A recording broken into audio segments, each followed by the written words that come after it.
Sarah. Hi. At what moment did you decide that you just had to become a musician?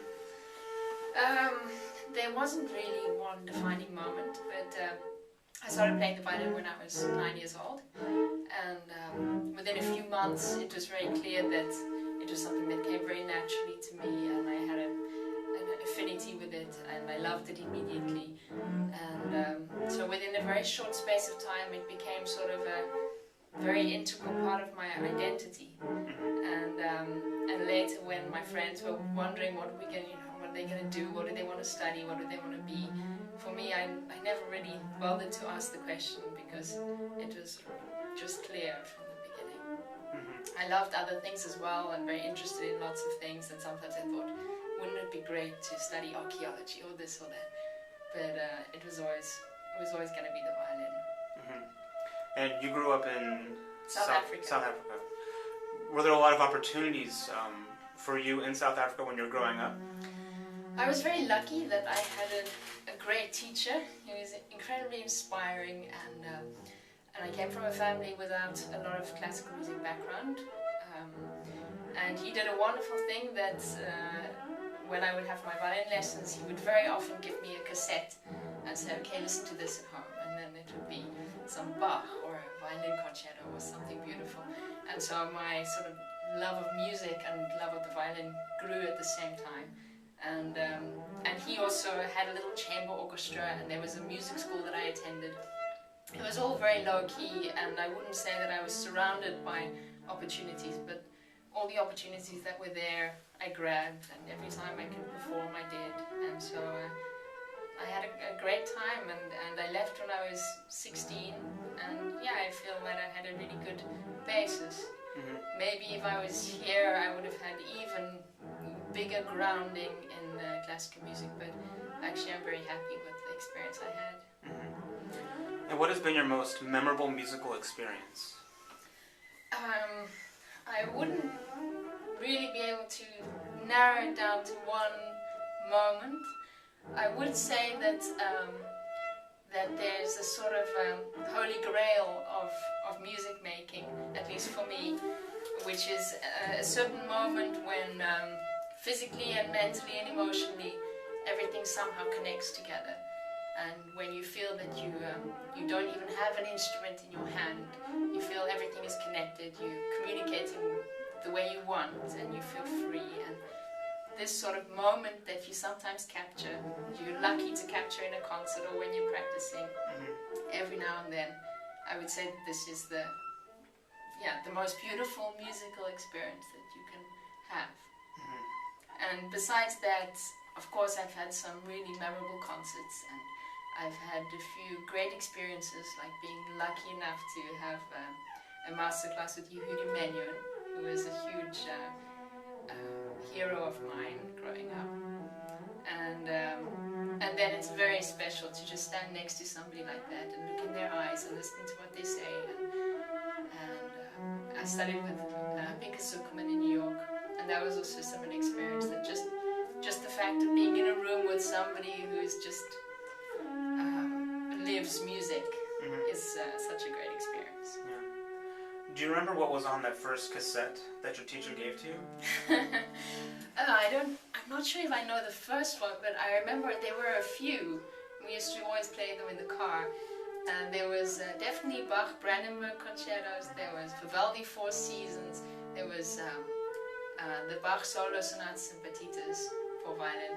There was at one stage definitely Bruch Violin Concerto, Mendelssohn Violin Concerto. So I think he was just starting with the really basic, beautiful stuff, and then gradually it got sort of more complex, and then I would get the Prokofiev concertos or something like that. But that was at a later stage. But when you play this music now, like from these early cassettes, does it ever bring you back to being in that car and listening to? Oh yeah, absolutely, absolutely, yeah. And the nice experience that I had as well was that my mother knew very little, and my father as well, about classical music, and so we sort of had the same education together, because they really liked the fact that their daughter was doing something interesting that nobody else was doing within our family. And so for them it was a journey at the same time, so it was a very nice experience as a child to see that you're learning something at the same time as your parents. And and also that they experienced this as something special that their daughter was doing, which was really, it felt good as a child. So what motivates you to go back on stage every week? I think that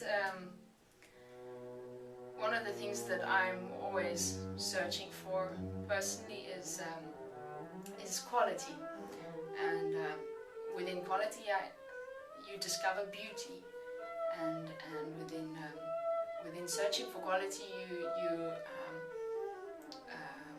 you stretch yourself, you find the limits of what you're capable of doing, and in my best concerts, or the concerts that I enjoy the most, because quality is a very subjective term, but the times that I enjoy the most, then I really feel like I'm at the edge of what I'm capable of doing, and I'm bringing everything out of myself. And I think this is what I love doing on stage. And the moment that I'm not doing that, I'm not enjoying it anymore. And what do you think music organizations can do better to grow and cultivate their audience? It's a difficult, very complex question. I think that a lot of musical organizations have failed a little bit in the last sort of generation, in that the society as a whole has changed so much. It's become such a technology-oriented society. You can stay at home and you can, in one fingertip, you can hear your favorite orchestra, your favorite soloist, you can download from iTunes. So I think that what would be great for orchestras or musical institutions to do nowadays is to emphasize to the public that what we're offering is a different experience than sitting at home listening to a beautiful piece on a CD. That we're offering an actual whole evening experience. People can come to the concert with your friends, it's social, it's live, it has energy, and it's not going to be the same every night that you go, and that it's something exciting. And I think that a lot of musicians have just assumed that the audience will always come because it's good, or will always come because the music's beautiful. But I think we need to be more active in generating audience and in pulling them into the halls and convincing them that we have something to offer. So it's like we failed to evolve with society. And I think we've taken for granted our position in society a little bit. And we do see ourselves as classical musicians as not only a business where you want people to buy tickets to come to the concert, but also as providing an essential element in the society. And music is something that's living, that people need, and that children need, and it's part of education, it's part of life. And I think we just assume that people would know this and would come. And I think that it's getting less everywhere around the world. Wherever you look, audiences are getting either older or less. And so I think somehow we've missed the boat somewhere, and we need to quickly re-establish our relations with the society. Now, is there anything you would like to change about the business of music? Well, I guess it connects to the previous question a little bit, that the worst thing that classical music could be is something elitist. And I think this is how it's viewed by a lot of people who don't know a lot about it. Whereas if you speak to your average classical musician, absolutely nothing elitist going on at all. I mean, I don't need to tell you, we're really not elitist, but somehow we have this reputation, and I think that would really be a dagger in the heart of classical music. We need to somehow reconnect with people, and starting with children as well. I find it such a pity that when you speak to children these days, they know so little, and you can't just blame the school system. We have to look at our own responsibility in trying to educate an audience for the future.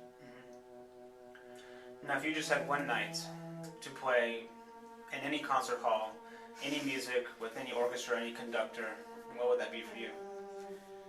Whew. That's a very difficult question. Wow. I have many different answers flashing in my brain at the same time. I think as far as halls are concerned, concertgebouw can hardly be beaten. I'm sorry to give the same answer as probably many other musicians, but it's such a beautiful hall that the sound is lovely. It's not too big, it feels intimate, even though it's a big Yes. hall. And wow, as far as soloists are concerned, I would have a list of soloists that I would absolutely love to play with. Frank Peter Zimmerman, Gil Shaham, I could continue naming them. And which piece? Well, it doesn't connect to the concertgebouw or the solos, but I would have to say that the Bach solo, sonatas and petitas would be the music that I would always take with me anyway. Thank you. Thank you.